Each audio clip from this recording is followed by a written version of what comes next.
Ladies and gentlemen, good day and welcome to the Orient Bell Limited Q2 FY22 earnings conference call. As a reminder, all participant lines will be in the listen-only mode, and there will be an opportunity for you to ask questions after the presentation concludes. Should you need assistance during the conference call, please signal an operator by pressing star then zero on your touchtone phone. Please note that this conference is being recorded. I now hand the conference over to Mr. Rishabh Das from Pareto Capital. Thank you, and over to you, sir. Good afternoon, everyone. This is Rishabh Das from Pareto Capital. We represent investor relations for Orient Bell. On behalf of Orient Bell, I welcome you all to our Q2 and H1 FY22 earnings conference call. I have with me from the management, Mr. Aditya Gupta, Chief Executive Officer, and Mr. Himanshu Jindal, Chief Financial Officer. We will have brief opening remarks from the management, followed by the Q&A session. Please note that certain statements made during this call may be forward-looking in nature. Such forward-looking statements are subject to certain risks and uncertainties that could cause our actual results or projections to differ materially from these statements. Orient Bell Limited will not be in any way responsible for any action taken based on such statements and undertakes no obligation to publicly update these forward-looking statements to reflect subsequent events or circumstances. I would now hand over the call to Mr. Gupta for his opening remarks. Over to you, sir. Thanks, Rishabh. Good afternoon, ladies and gentlemen. Welcome to our Quarter 2 FY22 earnings call. Joining me on the call is Mr. Himanshu Jindal, our CFO. And you already heard from the Pareto Capital team, who are our investor relations advisor. Home construction and home improvement has gathered momentum, and the good pull from retail counters has been a sweet surprise in Quarter 2. We foresee a consistent improvement in the demand scenario during H2. Demand revival coupled with supply disruptions from Morbi is bringing back pricing power of organized players, which is good for us. Our strategy around the four pillars, people, distribution, product and digital, coupled with a very strong effort on receivable management, has helped us to grow strongly across all business KPIs, be it top line, average selling price, working capital cycle, and of course profitability. We continue to invest aggressively in building brand with a focus on digital. We have made twice the investments in Quarter 2 versus last year Quarter 2, and also almost double of what we invested in Quarter 1 of this financial year. Some highlights from Quarter 2. Distribution is expanding. We have added 128 new channel partners during Quarter 2. This is in addition to the 450 plus channel partners added in the preceding 5 quarters. On product side, our portfolio premiumization strategy continues strongly. We have added 800 by 1600 millimeter GVT slabs this quarter, in addition to the 800 by 2400 millimeter slabs we introduced in Quarter 1. We have also introduced high depth, elevation and pavers in Quarter 2. The total new product categories launched since FY21 now stands at 8. These 8 categories have contributed 18% of our top line during Quarter 2 this year. Compare this with 12% contribution in Quarter 1 and 7% in the last financial year. The increasing salience of these categories is proof that our research-based solutions approach to product development and design is working. This is also helping us drive distribution expansion, which I talked about earlier. Ours is a design industry and the customer wants to see the product before buying. We have a unique online come offline model to showcase our designs. The chain of physical stores, OVTV as we call them, is getting bigger. We added 11 more OVTVs in this quarter, taking our total to 249. We had 23 new OVTV opening. We closed down 12 OVTVs which are not performing well. So the net add is 11 number. Our website is increasingly becoming the gateway to our product portfolio. The organic traffic on our website has doubled in Q2. OBL always features in the top 3 ranks on Google keyword searches for tiles. And in a very unique integration of online and offline initiatives, we are generating customer footfall for the physical stores through our digital initiatives. This is one big reason why we are able to launch new OVTVs at this blistering pace of almost one new OVTV in every 3 days of Q2. Given the growing demand for our products and our 90% plus capacity utilizations in Q2, we are now committing more investments to further build scale.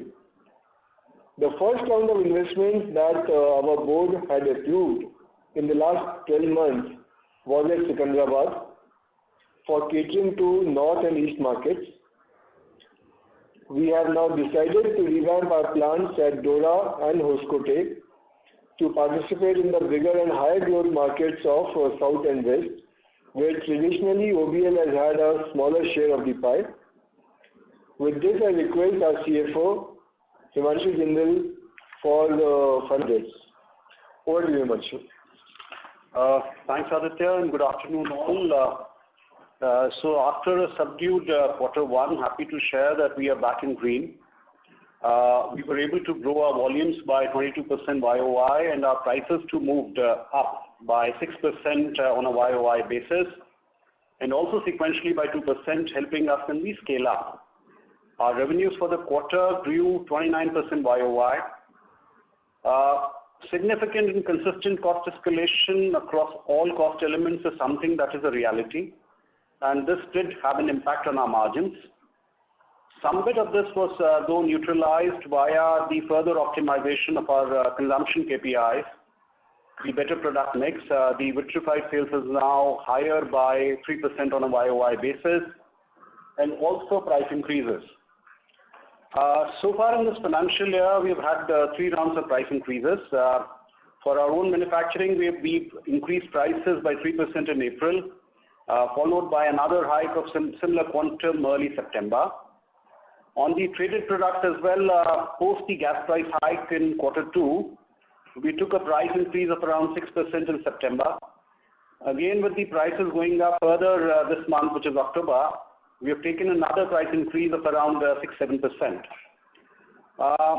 We also had all our lines producing 100% in Q2, with the exception of MP1, a plant which is going through an upgrade at the moment. This thus added to the joy in terms of fixed cost absorption. With all of this, EBITDA for Q2 was close to 16 crores, which is 9.5% margins.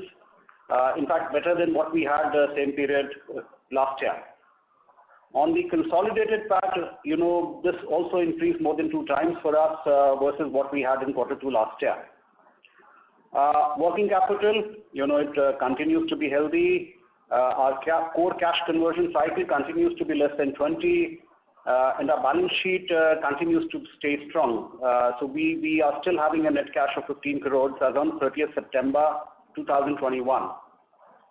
On the ongoing capex projects, there are 2 which are running right now. One is the modernization of our wall tile plant, MP1 at Secunderabad, which should add 0.7 million square meters of capacity. This should get completed sometime within this quarter. There's also this project that was approved by the board in July, which is the debottlenecking of our existing GVT line at Secunderabad, MF4, and which should add another 0.7 million square meters of capacity. This is expected to go live by early FY23. Also, as Aditya mentioned, we are now putting more money on capex to drive our ambitions on scale up. This time the money is for South and West, which presently contributes only 30% to our total revenues. The total investments for modernizing both Dora, which is the conversion of the ceramic to vitrified line, and also line 1 at Hoscourt, would be approximately 42 crores, and we expect incremental volumes of another 3 million square meters per annum from these facilities post the initial ramp-up. We continue, like I said, we continue to remain cash positive, and most of this capex should be funded via our own internal accruals. I think we can now request the moderator to open the lines for Q&A. Thank you very much. We will now begin the question and answer session. Anyone who wishes to ask a question may press star and 1 on the touchtone telephone. If you wish to remove yourself from the question queue, you may press star and 2. Participants are requested to use handsets while asking a question. Ladies and gentlemen, we will wait for a moment while the question queue assembles.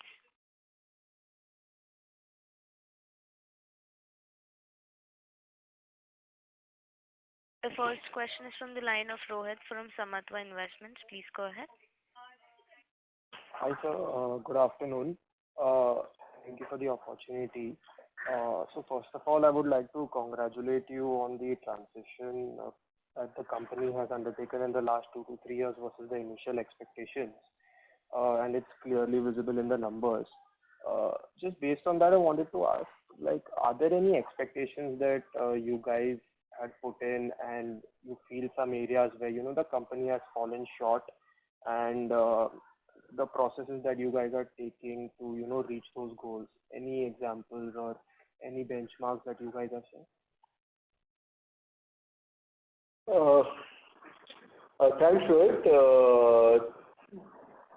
Now, I think there is always scope for improvement, and you're right. In the last 2.5 years, we have made a lot of very consistent all-round improvement in our KPIs, and this is not just about top-line growth. I think if you go deeper into our financials, you will see that each and every line item is far more robust than what it was, say, 2-3 years back.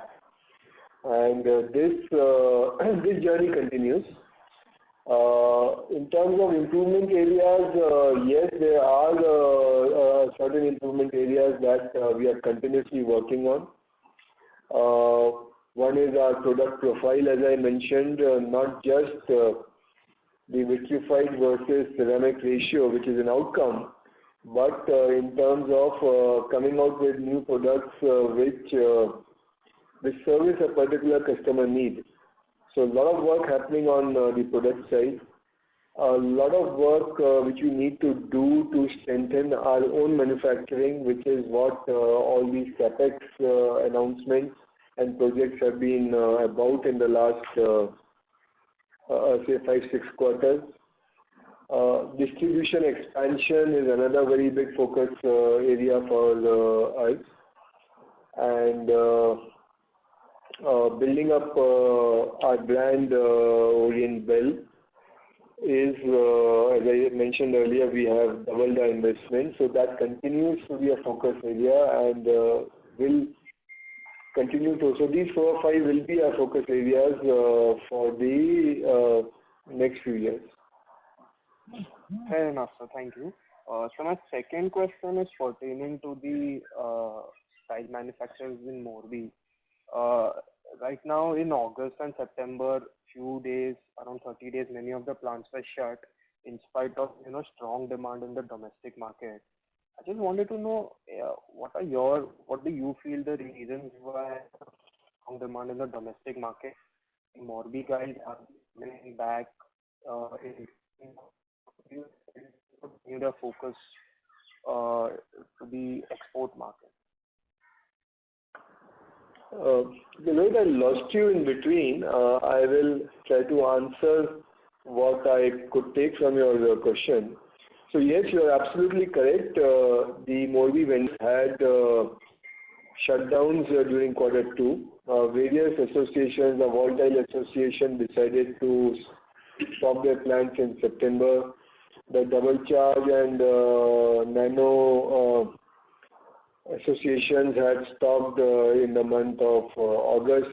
So we had these stoppages and all. The reason was that they, because of the container tariff or container freight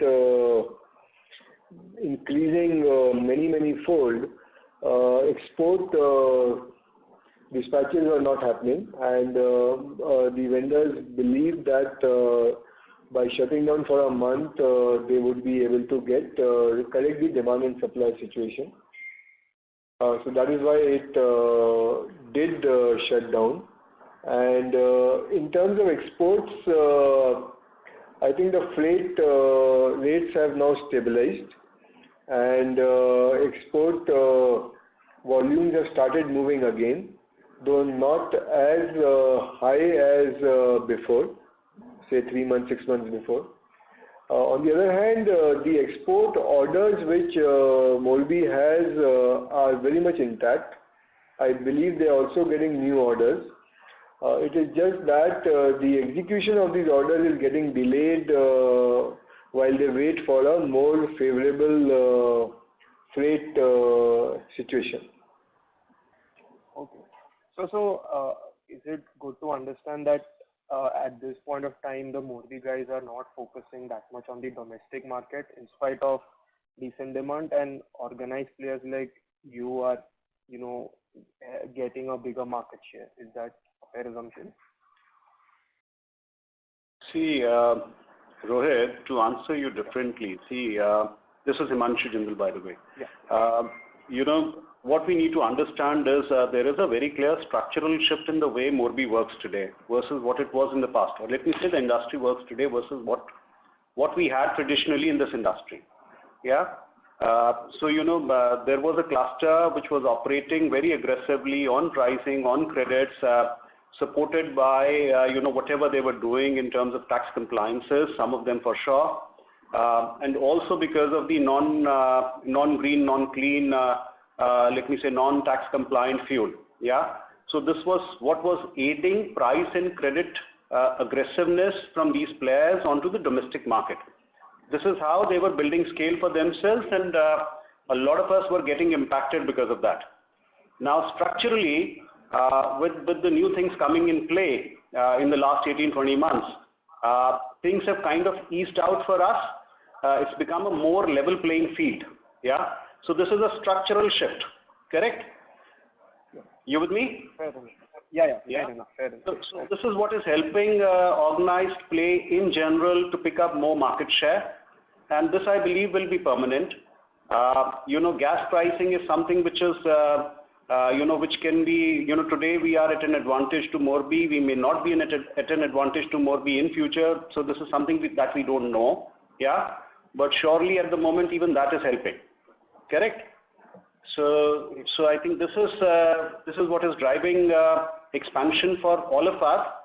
Our own initiatives are also helping us do better than what we expected, and or what could have been possible under these circumstances. Okay, great, sir. Thank you. Just one last question I had of your among your 250 OBTVs that you have. So give me some geographical mix, like what percentage is in the north, east, south, in the west, some number that I could work. So north for us is roughly 45% odd. Yeah. East would be close to 25. West is again is a small fraction, 5% today. South would be again 25. So that's the mix broadly. Okay. Thank you, sir, and I wish you all the best. Thank you so much. Thank you. Thank you. A reminder to the participants to ask a question, please press star and 1.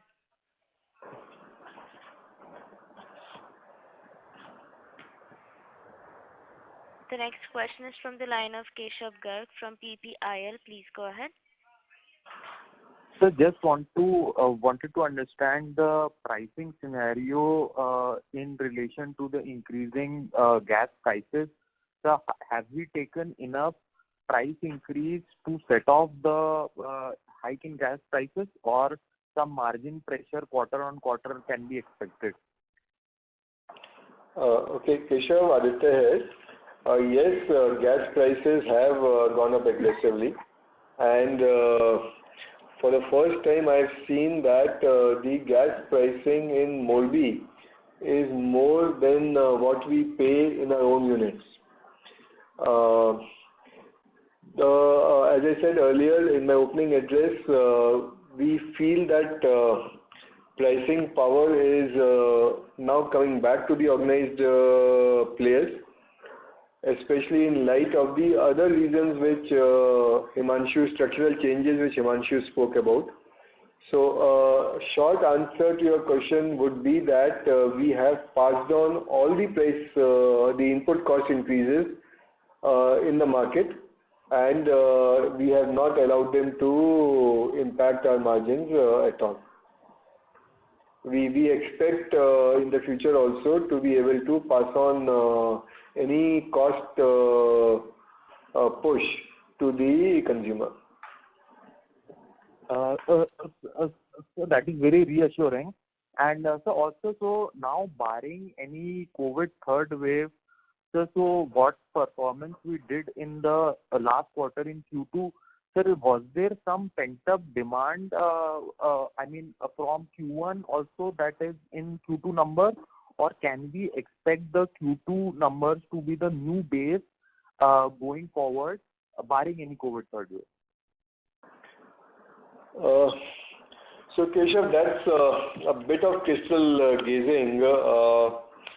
Yes, definitely there was some demand of quarter one which got pushed into quarter two. In terms of, I think, a lot of projects and all, the smaller size projects and all, which typically take 2, 3, 4 months to finish, they had been hampered, and a lot of them went for completion in quarter two. So definitely there was this tailwind which held the industry in quarter two. Your question about whether quarter two will be the baseline for quarter three, I think relevant to remember that quarter two is seasonally a dull quarter for building and construction industry. Quarter three and quarter four are bigger quarters. Historically, you will find that H1 and H2 breakup in the tiles industry is say around 43-44% is H1 and say about 56% is H2. And so H2 should be a bigger business than definitely quarter one baseline. Sir, so basically, sir, going forward, sir, do we have the capacity to clock a quarterly run rate of 200 crore top line? Yes. Also, Keshav, remember, one thing which structurally sets us apart from the other the organized players is that about 65-66% of our sales is through our own units. Another almost 25% plus is through our JVs. So we have 90% plus of our manufacturing coming in from our own units. Our dependence on Morbi is say 9-10% only. So yes, we have enough spare capacities, and also because we maintain good amounts of finished goods stock, we are well positioned to participate in the market growth. And just to add to what Aditya mentioned, Keshav, you are aware of the capex that we are bringing in. Yeah, there are 2 capex which are already ongoing. There are 2 more that we have announced. So some of that would definitely happen between now till, let's say, 31st March, which would be available for sale as well. So yes, we are kind of assured that we have enough to be able to handle the demand which comes in. So thank you very much and best of luck to you. Thank you. Thank you. The next question is from the line of Vikas Kasturi from Focus Capital. Please go ahead. Yeah. Hello, sir. Sir, if you, so I'm pretty new to the tile industry, so please forgive me if my questions are a little layman-like. Sir, could you please tell me a little more about your make versus buy strategy? Do you, right at the beginning of the year, do you take this call, or do you take a call depending upon the demand situation? And a related question is, you just said, sir. Vikas, one second. Did not get your first question. Can you just repeat that? Yes, sir. Sir, I was asking your make versus buy strategy, in the sense that you make 90% of your tiles and 10% you buy from Morbi. So this mix 90-10 that you mentioned, do you take it right upfront at the beginning of the year, or as the demand progresses, you take a call, sir? So because we manufacture a very large number of tiles in terms of the size of the tile, in terms of vitrified versus non-vitrified, in terms of the use of that tile, whether it is going in on the wall, whether it is going in a parking space or in a heavy duty, say, public place. So different types of tiles depending on the customer needs are being manufactured. We have our own capacity. We know which are the tiles that we can manufacture in these in our own units, and typically that decides the make or buy decision. There are some categories, very few, where we feel it is better to not put in our own capex, and these we outsource from Morbi through trading. So in some ways it's kind of fixed. It doesn't change dramatically. For example, we talked about say 2 new categories of slabs which we have introduced in H1. Now, because these are new categories, we have started off with trading by buying through Morbi. And as things develop, we will see as time goes on whether we would want to start manufacturing them ourselves, or we would like to continue with trading. Okay. Thank you, sir. That was very helpful. A related question, sir. How are the margins for the tiles that you manufacture versus the tiles that you outsource from Morbi? So because obviously we have our own capex supporting own manufacturing, which means there is additional depreciation, interest, etc. that we have as costs. Yeah. So margins are obviously not comparable with trading, but whatever trading earns is the delta. Yeah, it's pure contribution which comes in. So you know, if trading goes up without cannibalizing own manufacturing, it's always a joy. Okay. Thank you, sir. Another question related to this. Sir, in your slide 5, right, you've given a very nice graphical depiction of the ASPs of trading versus your own, and you've given a hybrid number as well, which is around 254. So, sir, what would take for you to increase this hybrid, say closer to something like 257, 258? So, what would need to happen for that to take place, sir?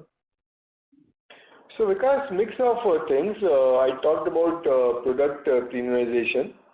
So, selling more of the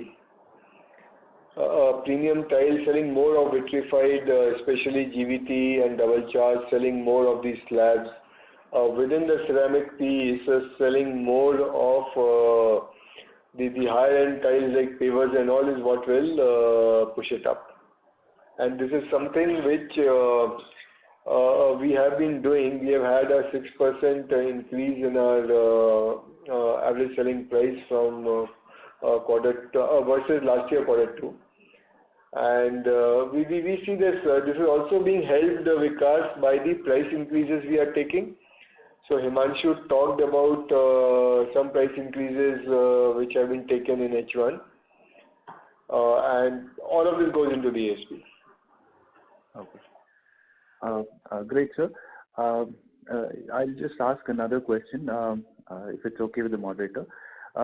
Sir, you have talked about enormously in your various interviews about what makes Oriental different. So, for example, you've talked about the digital initiatives, how customers can find what they're looking for using your apps. So, sir, just a question. So, if one of your competitors was to start on that journey, how long would it take for them to catch up or to be where you are today, sir? Would it take them about 2-3 years to get here? Well, because we know that it has taken us 3 years to get where we are, and difficult question to answer. Let me see. I believe that it is more about anthropology than technology. What I mean by that is that the digital tools and technology are easier to develop and find, but what is the most difficult is getting your teams to actually use it, especially teams which have been selling tiles in a certain way for 20 years, 30 years. And for them to change over and start something new is extremely difficult, and sometimes also people feel very threatened and technologically challenged. We have been blessed in Oriental because the CXO team, almost all of them, starting with me, came in from very diverse background. None of us had tile experience, so we have taken a absolutely basics first kind of an approach to building up our business, and we never had the resistance to bring in technology. We have seen the benefits of technology in our previous organizations. Having said that, it has been and it continues to be a challenge to get the whole team actually use it. So the time that it would take our competitors to copy it would largely depend, I would say, on two things. One is the commitment and conviction of the top team, and secondly, how the team below, how entrenched they are in their ways of doing things. We could also change fast because we had not been winning in the market, so we had a reason to try something new. For somebody who has been winning in the marketplace, who has a certain large size of operation, I think it will be harder for them to accept the need for change.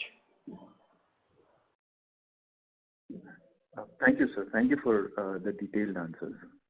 That's it, sir. Thank you. Thank you. The next question is from the line of Apurva Mehta from EM Investments. Please go ahead. Yeah, sir, congratulations on great set of numbers. Sir, just wanted to ask on this brand building, we have doubled our spend.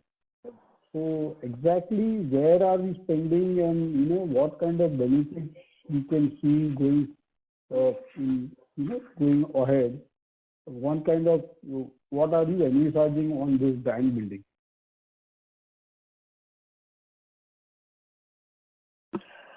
Apurva, Himanshu this side. So yes, we have been spending, much higher than what we were spending, let's say last year or even sequentially, even in the best of the quarters. So that spend is going up very clearly. So whatever we do directly, indirectly, whether in terms of supporting our COCOs, in terms of sampling, all of that put together, including the digital spins that we do. I think we are now touching direct, indirect, all put together around 4% of our revenues. Direct would be a little over 2% of what we do. And on the mix between institutional and retail, how is this quarter be? Okay, so Purva, Aditya here. Yeah. So we have, I think this question comes up every time, so I'll give you a slightly more detailed answer than we have given in the past. Yeah. So we have a direct enterprise team, Apurva, which goes after named accounts. These are large builders, multi-crore businesses, and these large enterprises contribute about 10% of our top line. Then we also deal, the balance 90% is what we sell through our channel partners and our dealer network. Out of this, now these channel partners also do projects which might be small to mid-size kind of projects, you know. Okay. Starting from say 1,000 meter to might go up to 5,000, 6,000 meters and all. Okay. Now we very actively track this part of the business also. Okay. And about a third of the 90% which the dealer sells is also to a project. It might be a small contractor, it might be a mid-sized contractor, and all. Okay. Okay. So more or less it would be 60-40. 60 would be retail, 40 would be kind of thing. Yeah, you got the numbers right. But you know, it's one caveat here, Apurva, because you know, every company in our industry measures this number in a very different way. There is no common guideline or logic which is used across companies. So that is why I've kind of given you a detailed breakdown of this. Yeah. So that you know, when you kind of compare this number with say our competitors, in case they have, and I'm sure they do have a different methodology of calculating and capturing this, you can then get to a right conclusion. But then over the period, this mix would change. We would be more towards retail, the real retail, and not towards project, or we don't mind selling to project also as long as we have the pricing power to sell it to anybody. So Apurva, one of the reasons pricing power, yes, we have also gone back to all our projects and renegotiated our pricing in the last say 2-3 months. So yes, pricing power is much superior, much better than what it was in the past. Ultimately, it's also, Apurva, look at it this way, if you compare any category in the building and construction industry, you look at what has happened to steel in the last 5-6 months, you look at what has happened to cement pricing. So our price increases are extremely modest and extremely small when you compare to those 50, 60, 70% kind of price increases which you have seen in other materials, raw materials which go into building and construction. So our customers also understand that what is happening.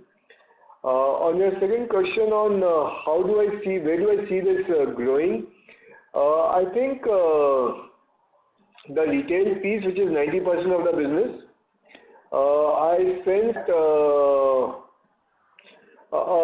that will keep growing fast. The enterprise business is slightly trickier to answer because we also tend to say no to a lot of enterprise business basis the payment record of the customer and basis the kind of price which we are getting. So difficult for me to kind of answer in terms of what growth we can expect there. So now on another question, you know, where now Morbi is becoming little costlier than what, you know, originally we were struggling against Morbi. Now we are cheaper because of gas prices against Morbi. So are we going to push more sales or we'll have higher margins? What are our plans to do on that front? No, top line is the number one Okay. criterion. It's top line in a sustainable manner so that we can get sufficient margins to take care of our growth ambitions for the next 3 to 5 years. But the stage, Apurva, we are in, if you have followed OBL for the last 3 years, you would have seen how drastically we have cut down our operating costs over the last 3 years. You would have seen how our inventories, both in finished goods and raw materials, have been slashed from what they were 3 years back. So I clearly believe that future growth in profitability is going to be driven by top line and not by cost efficiency projects. Though we continue to keep doing that, but primary growth driver for us is going to be the top line. However, having said that, we do not plan to absorb any of the cost push. We plan to pass that on to the customer, and luckily for us, the industry is also doing something similar. Anything which we can cut cost? Any places where we are seeing that these are the places where we can reduce cost and have more efficiencies, kind of thing, or this is an ongoing process? So these are ongoing projects. Even now there are some at least 15 to 20 projects which say the manufacturing teams and all would be working on So this is an ongoing thing. New projects keep coming up or keep getting delivered. We have, for example, in H1, especially during Q1 when we had taken a shutdown when there was a lockdown, we had utilized that time to refurbish our kilns in Secunderabad so that they have become far more efficient in terms of power consumption and all. So these projects keep on happening. So it is not, when I say that top line is going to be our primary driver, it does not mean that cost is not important. But we will continue. We are doing many projects today, and we will continue to keep doing projects to keep control on costs. Last 2 questions. On the export front, are we going to, a lot of people have started looking at exports. So are we in that thing? We are also planning to export. And the last question, another question is the market leader has guided second half to grow by 20% vis-a-vis second half previous year. So what is your take on that? So Apurva, on the export side, our own plants are all landlocked, and so we have a disadvantage on freight in terms of exports if we utilize our own plants. If we source material tiles from Morbi for export, then it is a very low margin business. Yeah, okay. So we don't see export being a major driver for our top line growth in the near future. Though we have some export volumes, but not a major focus area for us. That's point number 1. Point number 2, Apurva, you talked about the market leaders' projections. It has been our policy not to give any projections, forward-looking projections on numbers on top line and this thing. We'll stick to that. But any kind of guidance kind of thing, like we will also some kind of thing that you are looking. How are you looking basically? That is the demand robust and such things that this can happen or something like that. So Apurva, that's like kind of asking the same question in a different way. But, so I said that in my opening statement that we expect demand to be robust in H2. We also expect that the structural changes which Himanshu spoke about are going to get stronger and in favor of organized players. For example, I was just seeing Gujarat Gas results announced today. I think 20% growth in revenues in Q2, but their margin has shrunk from 20% to about 10%. Yes. So, which basically means that there is a strong reason for Gujarat Gas to further increase gas pricing. If that happens, it has two impacts. One, Morbi cost of manufacturing goes up. So that is clearly one thing, one structural change. The other structural change which happens is that the contribution of gas to the total tile manufacturing cost of a Morbi vendor, it has already climbed up drastically in the last say 2-3 months. It will further climb up, which basically has implications on somebody who might be wanting to play around with tax compliances, because suddenly you have to give a very large percentage, you have to pay for a very large percentage of your input cost through normal official banking channels, and that has an impact on your compliance status also. So I see a lot of very positive structural changes underway, which will be to the benefit of organized players. Okay. Thanks a lot, and yeah, wish you all the best. Yeah. Thanks, Apurva. Thanks. Thank you. The next question is from the line of Devanshu Sampat from Yes Securities. Please go ahead. Yeah, hello sir, good afternoon. So just two questions from my end. So can you provide some sense on our expectations on return on capital employed and the roadmap for the same from a 2-3 year perspective? Would it be fair to assume that all the efficiencies that can come in from the denominator, which is your capital employed, have been done so far, and now it would largely depend on top line growth and leverage and margin expansion to drive the same? So Devanshu, capital, so I whatever capex that we have announced very clearly shows what we are trying to do. We are trying to be as capital efficient as possible.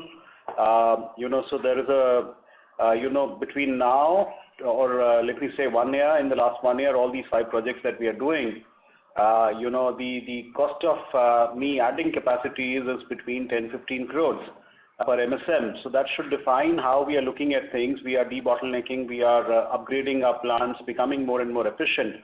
All of this should definitely also have a play in my margins at some point in time, right? So it's all scale which is coming in at very little incremental fixed cost. Yeah. So I think automatically things will happen. Now how much in 2-3 years is something that very clearly is not something that we can guide at the moment. But yes, efficiencies and scale will help drive margins. Devanshu, if you kind of go back say to the last 5, 6, 7 years, maybe even 10 years, we had made a substantial capex of about 55 odd crores in which was capitalized in FY19. That was, I think, the biggest capex which the company had made. I think that was bigger than the capex which company had made maybe cumulatively for some 3, 4, 5 years before FY19. Now, in FY21 and FY22, we have undertaken capexes, one which was announced yesterday, I think totaling up to about 65 to 70 crores of capex. So clearly there, and most of this capex is by most, I think almost all of this capex is from internal accruals. So clearly there is a drive to modernize our manufacturing capabilities, to increase our manufacturing capabilities, not just in terms of million square meter or capacity, but also in terms of the kind of tiles that we can make in these facilities of ours. Maybe I can add one more thing, Devanshu. Even from a working capital perspective, when we talk about capital is inclusive of everything, right? I mean, working capital per se for us has been a very sweet spot. We were operating close to 70, 80 days, let's say some 3 years back. Today we operate consistently for last 4, 5, 6 quarters. We've been operating at around 15, 20 days, not more. So that explains, how efficient we are becoming in terms of utilization of the capital which is available. And that explains why our debt has gone down and we are now net cash. So I think, we are taking our calls based on capital efficiency, based on what incremental top line, bottom line will come. Yeah. So I hope that answers your question, huh? Sure, sir. I mean, no doubt the working capital improvement, which has been drastic, is quite obvious. So, which is why I was asking you, right, about whether it will be largely be the numerator-driven expansion, or will it be, if there's any more space if there's any more room in terms of contracting the capital employed. But fair enough. I get your point. And the second question that I have is, if the management is thinking about entering adjacent or non-tile categories, as is the trend in the industry, over the next few years. Are we thinking about that? And if so, will it be like an organic, inorganic route, or would we be looking at leveraging the Oriental brand, or look at something else? Your thoughts on this, please? Devanshu, we believe that tiles is an extremely attractive segment to be in, and we know tiles. We have a 45-year experience in manufacturing and selling tiles. So for the time being, we are not looking at any adjacencies. Maybe a few years down the line, it could definitely be a possibility. But today we are focusing all our resources and our energies on growing the tile business. Sure. Fair enough.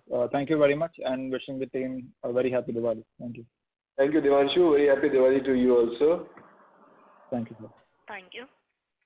The next question is from the line of Pratik Poddar, an individual investor. Please go ahead. Sir, hi. Sir, can you just talk a bit about your your medium-term aspirations for product mix? Where do you see this? I think you are at 40-60, right? Roughly as of quarter 4 FY21 end. If you can just talk about where will we see this in the next 2 to 3 years heading?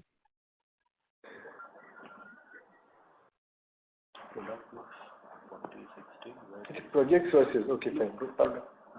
Ceramic and wood. Ceramic and wood, okay, fine. Yeah. Hi, Pratik, good afternoon.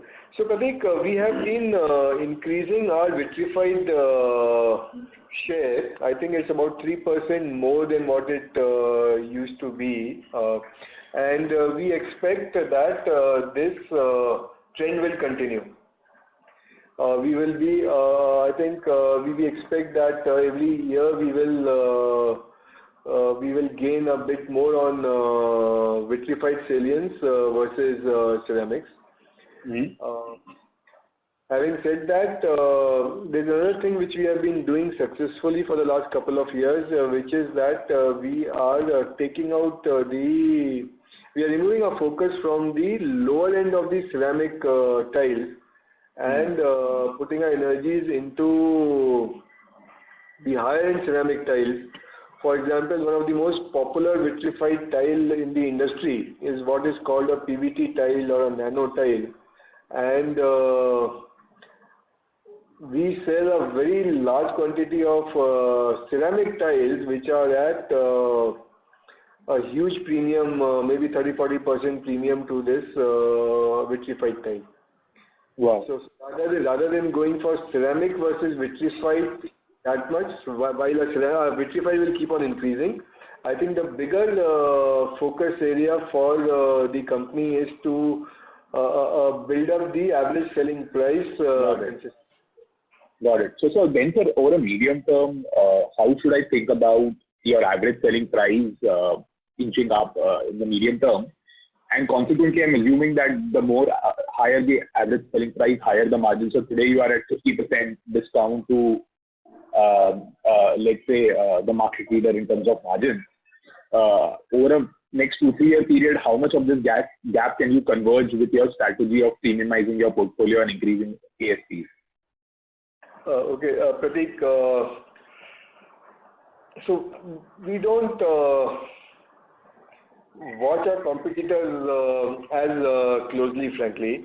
And so I would answer your question slightly differently. I would not talk about the gap per se, because I don't know what the competitors are planning to do and how their ASPs would change.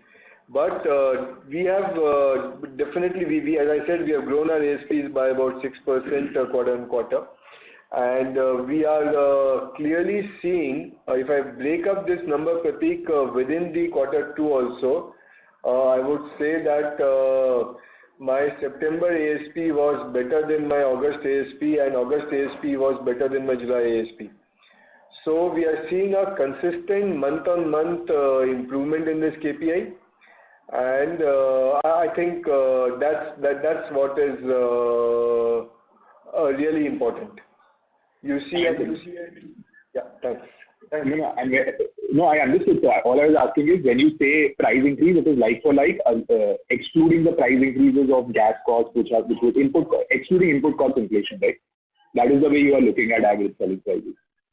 So, no. So average selling price is the price per meter square of tile that we are selling. Let me answer your question. It is a very valid question. So what I understood you want to know is that whether the ASP increase has been led by how much of it is because of the price increase and how much of that is because of the product portfolio change. Is that the question, Pratik? Yeah. Because that's what your KPI is, right? You are ideally trying to change your product mix so as to improve margins. So Pratik, about 60 to 65% of the ASP increase is because of product portfolio change, and about 30-35% is because of the price increases that we have taken. Got it. Thank you and all the best. Thank you, Pratik. Thank you. Participants who wishes to ask a question may press star and 1.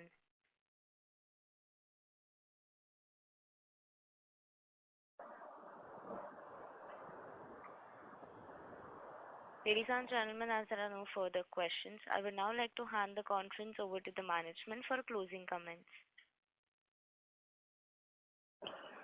Okay, so thanks all for your time and for your patience in OBL. If there are any more questions, feel free to approach us directly or reach out to Pareto. Happy Diwali to you all in advance. Thanks from Team OBL here. Thank you. Thank you. Thank you. On behalf of Orient Bell Limited, that concludes this conference. Thank you for joining us, and you may now disconnect your lines.